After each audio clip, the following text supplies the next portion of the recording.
PS B channel का स्वागत है और आ गया हूँ आपके सामने फिर से एक नई रियल डरावनी और खौफनाक कहानी लेकर। तंत्र मंत्र, काला जादू, कुछ ऐसी चीज़ें होती है जो कि नेगेटिव एनर्जी से जुड़ी हुई होती है। कुछ लोग इन सब चीज़ों का उपयोग कर कर किसी का बुरा करते हैं। ये शक्तियाँ इतनी खतरनाक होती है, इतनी खौफनाक होती है कि आप किसी की जान भी ले सकते हैं। ये सब चीज़ें गलत हैं, पर कुछ लोग इन सब चीज़ों से मजाक करते हैं और इन सब चीज़ों का उपयोग सिर्फ लोगों को बुरा करने के लिए करते हैं। आज की जो हमारी कहानी एक फैमिली की है जिन्होंने एक मकान खरीदा।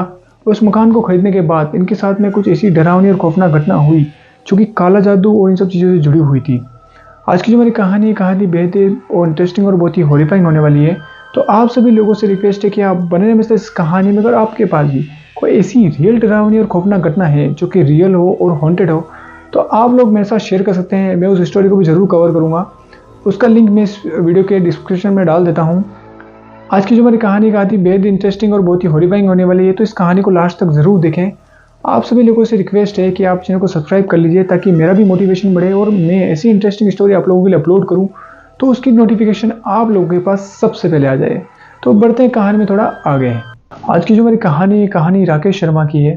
ये जो हॉरर इंसिडेंट हुआ था ये राकेश शर्मा के फादर के साथ में हुआ था। राकेश शर्मा जो कि यूपी में रहते हैं। इनका जो परिवार है ये काला जादू, तंत्र मंत्र, भूत प्रेत इन सब चीज़ों में बिलीव नहीं करता था।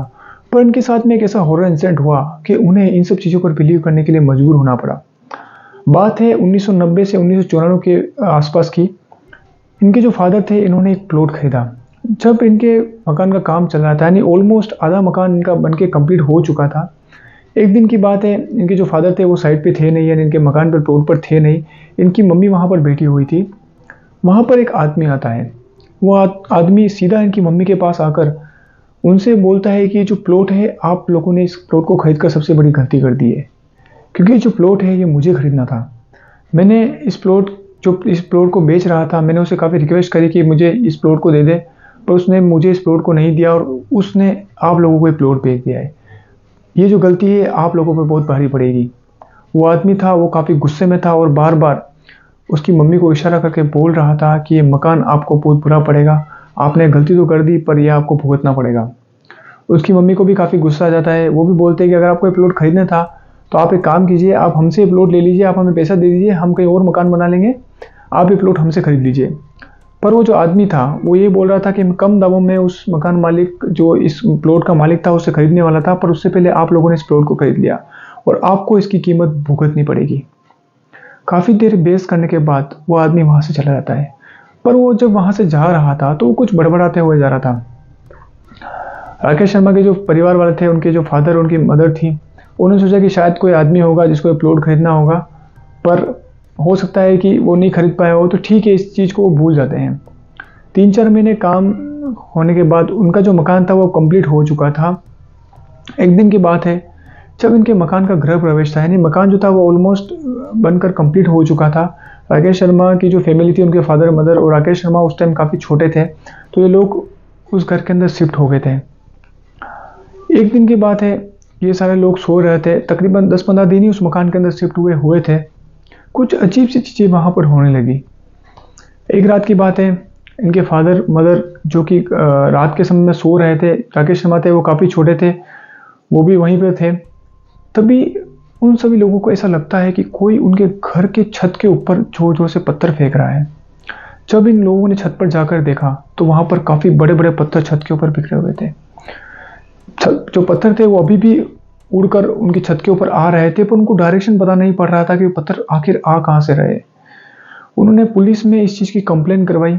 पुलिस ने वहाँ पर काफ़ी छानबीन करी, पर वहाँ पर उन्हें कोई भी ऐसा सबूत नहीं लगा। शायद उन्होंने पड़ोसी से पूछताछ करी होगी कि आपने रात में यहाँ पर किसी को पत्थर फेंकते हुए देखा है। छत के ऊपर काफ़ी पत्थर गिरे हुए थे, काफ़ी बड़े बड़े वो पत्थर थे, पर पुलिस भी इस चीज़ का पता नहीं लगा पाई कि वहाँ पर उस रात को पत्थर उनकी छत पर फेंके किसने हैं। अब धीरे धीरे उस घर के अंदर ये सब चीज़ें बढ़ने लगी। एक दिन की बात है, उनके जो फादर थे उनके पेट में काफ़ी तेज़ दर्द होता है। वो दर्द इतना भयानक था कि जब इनको हॉस्पिटल में हॉस्पिटल लेके गए थे तो वहाँ पर रिपोर्ट्स में कुछ नहीं आया। उनके फादर के कंटिन्यू पेट में इतना तेज़ दर्द हो रहा है, पर उस चीज़ का पता नहीं लग रहा है कि उनके पेट में आखिर हो क्या रहा है। डॉक्टरों ने काफ़ी टेस्ट लेके काफ़ी जांच करी, पर जो बीमारी थी वो किसी के हाथ में नहीं लगी। वो जो दर्द था वो दिन ब दिन बढ़ता गया। उन्होंने काफ़ी इलाज करवाया पर उसका कोई समाधान, कोई भी तथ्य नहीं निकला। काफ़ी कोशिश करने के बाद भी उनके दर्द का निवारण या फिर दर्द जो था उनका कम नहीं हुआ। एक दिन की बात है, उनकी जो मम्मी थी वो किचन के अंदर काम कर रही थी। उनके फादर जो थे उनके पेट में अभी भी दर्द था और वो बेड पर लेटे हुए थे। तभी उनकी मम्मी को ऐसा लगता है कि कोई उनके किचन की जो खिड़की है उसके बाहर यानी मेन रोड पर बैठकर रो रहा है। उनकी मम्मी गेट खोलकर जब बाहर आती है तो वो देखती है कि वहाँ पर एक औरत बैठी हुई है जो कि उनकी किचन के बिल्कुल खिड़की के नीचे बैठी हुई है और रो रही है। जब उसकी मम्मी ने उसको आवाज़ दी, उसने कुछ नहीं सुना। वो धीरे धीरे जैसे ही उसकी मम्मी उसके पास में गई तो उन्होंने देखा कि वो औरत वहाँ से गायब हो गई है। उनकी मम्मी को उस मकान की दीवार यानी जो बाहर की जो दीवार थी उस पर कई बार खून की छींटे भी दिखे थे। उनको ऐसा ऐसा लगता कि कोई आता है रात के समय में और उस दीवार पर कुछ खून की छींटे डाल के चला जाता है। कुछ जंगली फूल और ऐसे काला जादू में यूज़ होने वाली चीज़ें उस जगह पर देखी गई थी। पर इनका जो परिवार था वो इन सब चीज़ों पे बिलीव नहीं करता था। यानी उनका हमेशा से मानना होता था कि भूत प्रेत, तंत्र मंत्र, काला जादू ऐसी कोई चीज़ें होती नहीं है। काफ़ी मॉडर्न वो परिवार था तो उन्होंने इस सब चीज़ों पर ध्यान नहीं दिया। अब ये चीज़ें थी ये धीरे धीरे बढ़ने लगी।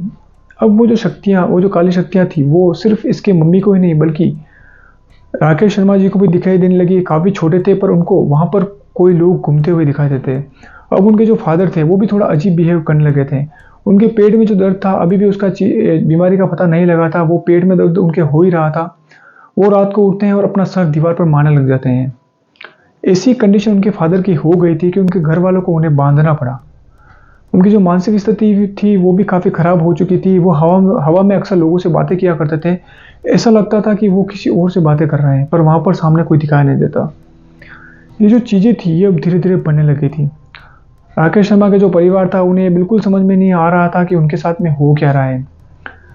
जब ये चीज़ें काफ़ी बढ़ गई और वो जो नेगेटिव एनर्जी थी वो उन लोगों को दिखाई देने लगी। यानी राकेश शर्मा की जो मम्मी थी उनको तो अब वो सब चीज़ें पूरे घर के अंदर दिखाई देती। यानी उनको लगता कि हम तीनों के अलावा भी इस घर के अंदर और भी कोई लोग हैं जो कि हमारे आसपास घूम रहे हैं। ये सब चीज़ें काफ़ी बढ़ गई। एक दिन की बात है, उनकी सहेली उनके घर पर आती है। उनकी मम्मी को बताती है कि शायद किसी ने आपके घर के ऊपर काला जादू या तंत्र मंत्र किया हुआ है। तो आप एक काम कीजिए, हमारे जान पहचान वाले एक पंडित जी हैं उनसे कंसल्ट कीजिए, उनसे बात कीजिए। शायद वो आप लोगों को कुछ इस चीज़ के बारे में समाधान बता पाए। राकेश शर्मा की जो मम्मी थी उन्होंने एक पंडित जी को अपने घर के अंदर बुलाया। जैसे ही वो पंडित जी उस घर के अंदर आए और उन्होंने अपना पहला कदम उस घर के अंदर रखा, उन्होंने उस घर के अंदर पैर रखते ही ये बोला कि आप लोगों के घर के अंदर किसी ने काला जादू किया हुआ है। यानी कुछ ऐसी नेगेटिव एनर्जी, कुछ ऐसी शक्तियाँ आप घर के अंदर आप लोगों के छोड़ दी गई है जो कि आप लोगों को मानसिक विकार और आप लोगों को बीमारी दे रही है। ये आप लोगों को प्रोग्रेस नहीं करने दे रही है। और आप लोग ये नोटिस कीजिए कि जब से आप इस घर के अंदर आए हैं तब से ही आपके साथ में बुरा होने लग गया है। ये बात बिल्कुल सच थी। यानी ये जब पहले किसी किराए के मकान में रहते थे तो वहाँ पर काफ़ी खुश थे। कोई भी इन्हें किसी भी प्रकार की बीमारी नहीं थी। इनके जो मानसिक स्थिति वो काफ़ी सही थी। पर इस घर में शिफ्ट होने के बाद ही इनके साथ में ये सब चीज़ें होने लग गई थी। उन पंडित जी ने बताया कि जो काला जादू करने वाला कोई इंसान है वो इस मकान को काफ़ी चाहता है। यानी इस मकान से वो लालसा रखता है और शायद उसे ये मकान चाहिए था। तभी उनकी मम्मी को ये याद आता है कि जब ये मकान का काम चल रहा था तो यहाँ पर एक आदमी आया था और उसने मेरे से काफ़ी बहस करी। वो मुझे यही बोल रहा था कि आप ये मकान तो बना रहे हो पर आप लोगों को इसका खामियाजा भुगतना पड़ेगा। अब वो पंडित जी और उनकी मम्मी समझ चुके थे कि उसी आदमी ने शायद एक काला जादू किया है। 10-15 दिन उन पंडित जी ने वहाँ पर तंत्र मंत्र की जो भी क्रियाएं थी उनकी वो की। फिर उन पंडित जी ने बताया कि उसी आदमी ने यहाँ पर काला जादू किया है और वो जो आदमी है वो इन सब चीज़ों में काफ़ी माहिर है।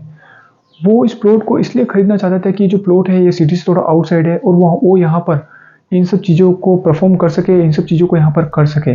पर आप लोगों ने इस प्लॉट को सबसे पहले खरीद लिया। इस चीज़ से वो काफ़ी हर्ट हो चुका है, उसे काफ़ी गुस्सा आ गया था और उसने आपके पति के ऊपर ये क्रिया की है। इसकी वजह से इनकी तबीयत खराब है और हो सकता है वो इनको मार भी डाले। काफ़ी कोशिश करने के बाद उन पंडित जी ने वहाँ पर कुछ हवन वगैरह किए। उन सभी का ये मानना था कि ये सब करने से वो जो शक्तियाँ हैं वो वहाँ से चली जाएगी और वो जो काला जादू का प्रभाव उस आदमी ने वहाँ पर किया था वो ख़त्म हो जाएगा। पर बिल्कुल ऐसा नहीं हुआ, बल्कि वो सब चीज़ें और बढ़ती गई। अंत में आकर राकेश शर्मा का जो परिवार था उन्होंने उस घर को छोड़ दिया और वो सारे लोग कहीं और शिफ्ट हो गए।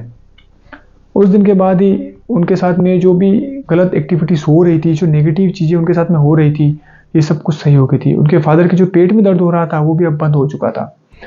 उन सारे लोगों की जो मानसिक स्थिति थी वो सही हो चुकी थी, उन्हें वो सब चीज़ें दिखना बंद हो चुकी थी। यानी कुछ लोग किसी का बुरा करने के लिए इस हद तक उतर जाते हैं कि वो किसी का जान का सौदा भी कर देते हैं। यानी उसने एक प्लॉट पाने के लालच में राकेश शर्मा के पिताजी को इतना बीमार कर दिया कि शायद उनकी मौत भी हो जाती। इन सब चीज़ों से हमें ये सीख लेनी चाहिए कि जहाँ पर पॉजिटिव चीज़ है वहाँ पर नेगेटिव चीज़ भी है, और कोई अगर नेगेटिव चीज़ है और आपका अगर भगवान और आपके इष्ट पर विश्वास है तो आप लोगों का वो कुछ नहीं बिगाड़ सकती। आई होप ये छोटा सा इंसिडेंट आप लोगों को पसंद आया होगा, और ऐसी इंटरेस्टिंग सुनने के लिए आप इस चैनल को सब्सक्राइब कीजिए, शेयर कीजिए, लाइक कीजिए। Thanks for watching, thanks for listening, thank you.